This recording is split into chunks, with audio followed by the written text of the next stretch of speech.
নিস্তব্ধ নিশা। সেইদিনা আছিল এটি নিস্তব্ধ নিশা। আটাইতকৈ মোৰ ভাল লগা নিশাটো। জোনৰ পোহৰত আকাশত তৰাবোৰে তিৰবিৰাই আছিল। চাৰিওফালে জিলিৰ শব্দ। কান্ধতে গীটাৰখন লৈ, কাষতে গানৰ বহীখন লৈ ওলাই আহিছিলোঁ পদূলি মূৰলৈ।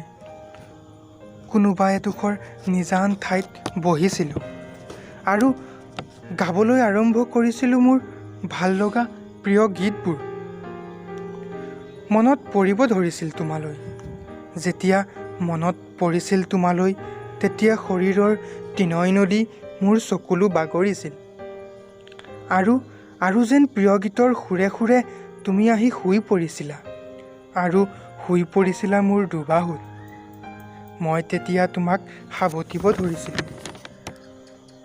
তেতিয়া তুমি হঠাৎ আঁতৰি গৈছিলা, আৰু মই সাবটি ধৰিছিলোঁ তোমাৰ তিতা বিষাদবোৰ। তেতিয়া মোৰ মনটো বৰ আৱেগিক হৈ পৰিছিল জানা। জিলিবোৰেও বৰকৈ বিনাব ধৰিছিল। আকাশত থকা জোনটোৱেও ডাৱৰৰ মাজত শুই পৰিছিল। তৰাবোৰেও জোনটোক বিচাৰি কোনোবা দিশত গতি কৰিছিল। আৰু সেই মুহূৰ্তত সেই নিশাটো হৈ পৰিছিল অন্ধকাৰ নিশা। মই চকুলোৰে বাট নেদেখা হৈ পৰিছিলোঁ।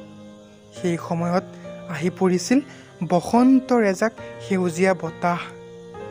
সেউজীয়া বতাহজাকে মোলৈ কঢ়িয়াই আনিছিল কিছুমান আৱেগিক আৰু চকুলো। আৰু এনেকৈয়ে পাৰ হৈছিল মোৰ সেই ৰাতিৰ নিস্তব্ধ নিশা।